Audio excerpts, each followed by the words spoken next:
Et salut tout le monde, c'est FunGX, la seule chaîne qui respire, et aujourd'hui on se retrouve pour une toute nouvelle vidéo assez spéciale. Et dans cette vidéo je vais vous présenter donc une config gamer qui vous permettra donc de jouer au dernier jeu du nom, que je ressorte la référence, du nom Steel Hill 2, donc en 4K.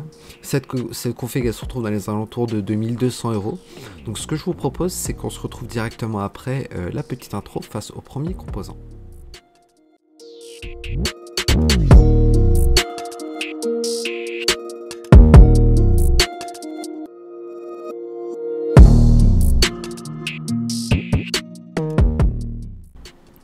Donc nous revoilà face au processeur, donc le Intel Core i7 14700KF, donc processeur cadencé à 3,4 GHz, et on a un jeu offert, donc Ace Shadow et 6 mois d'Ubisoft Plus classique offert. On a donc au niveau de la fiche technique, au niveau de l'architecture, on a le Raptor Lake, on a le socket LGA 1700, les fréquences en boost, on a 5,6 GHz, le nombre de cœurs, on en a 20, on a donc 8 cœurs performance et 12 cœurs efficients, nombre de threads, on en a 28, 16 performance et 16 efficients. Au niveau du cache MO, du cache L3, pardon, on a 33 MO, jeu d'instruction 64 bits. Le canon, on est sur du dual channel en DDR5 jusqu'à 5600 MHz. Les technologies sont là, on a le Turbo Boost Technology 2.0, Turbo Boost Max Technology 3.0, V Pro pardon Technology et Hyper Threading Technology. La finesse gravure, on a 10 nanomètres, les TDP on a 125 watts, TDP réel on a plutôt dans les alentours de 250 watts. Partie graphique intégrée, on n'en a pas.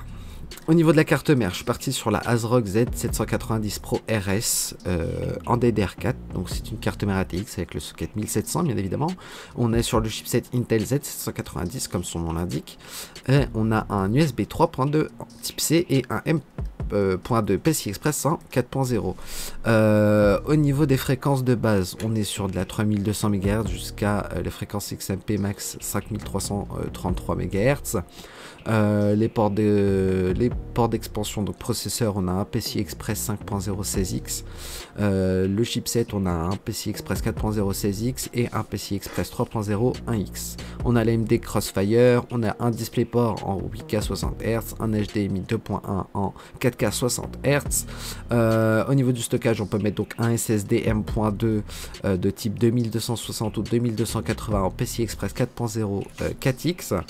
Les chipsets, on a donc 3 M.2 sockets type 2242, 2060, 2280 en PCI Express 4.0 4X. Bien évidemment, on a 8 SATA 3, donc 2 pouces et demi en 6 gigabits par seconde, compatible NVMe RAID 0, 1, 5 et SATA RAID 0, 1, 5 et 10. Au niveau de l'USB, on a un USB 3.2 type C, un 3.1 type C à l'arrière, le 3.2 est interne. On a le 3.1 type A interne, 3.0 on en a 4, 2 à l'arrière, 2 à l'intérieur, enfin interne quoi. On a 6 USB 2.0, donc 4 à l'arrière et 2 internes. On a le Realtek, donc ALC H900, ALC 897, pardon. On a l'HD HD 7.1. Le réseau, on est sur le Dragon RTL 8025 BG 2,5 gigabits par seconde. Au niveau des connecteurs d'entrée-sortie interne, on va pas trop s'attarder sur ça. Au niveau du BIOS, on a 128 mégabits, pardon, Flash ROM, UEFI, AMI, BIOS. Et c'est une carte mère ATX. Au niveau de l'alimentation, de la carte graphique, je suis parti sur l'ASRock Radeon RX 7900 XT Phantom Gaming Watt. Donc carte graphique avec refroidissement semi-passif en mode 0 décibels. On a 20 Go en GDDR6. Comme vous allez retrouver dans la plupart des cartes graphiques, on a 3 DisplayPort en HDMI. On va retrouver la petite backplate de couleur blanche bien évidemment. Et on va retrouver donc 2 ventilateurs qui tournent vers la gauche et celui du milieu qui tourne vers la droite. On a le water cooling MSI McCord Liquid L360, donc bien évidemment en 360 mm. On a jusqu'à 100 $ de crédit Steam offert par MSI. Pareil, pas trop m'attarder dessus. Water cooling avec 3 ventilateurs en 120 mm, ARG bas dressable. Pareil, au niveau du water block, on va retrouver des petits triangles avec le logo MSI en plein milieu. Au niveau de la RAM, je suis parti sur de la DDR4 Corsair Vengeance LPX noire de 64 Go. Donc un kit de 2 x 32 Go en 3600 MHz, CAS 18, kit dual channel donc mémoire DDR4 optimisé Intel et AMD. On a le low profile sur ces barrettes de RAM.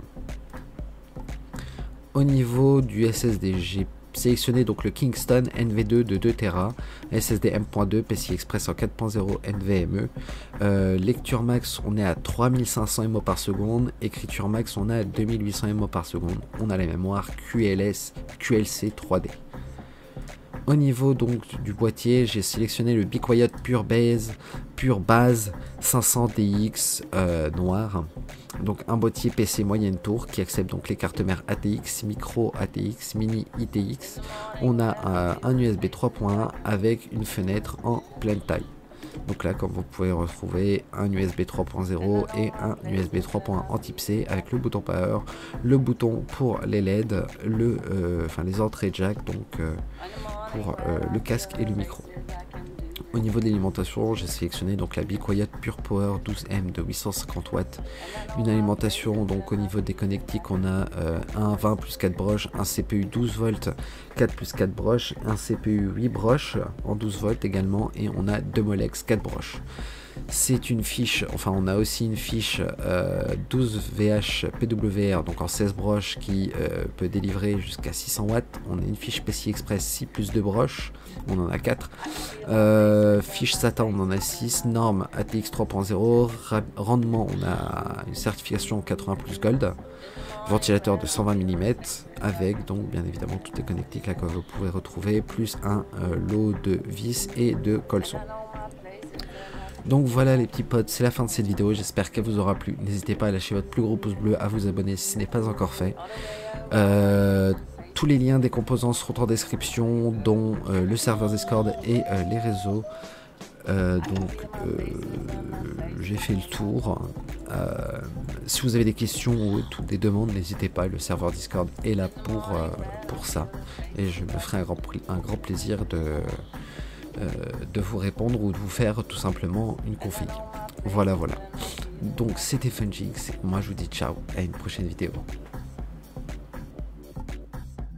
When I feel the laces, I can do it in a day.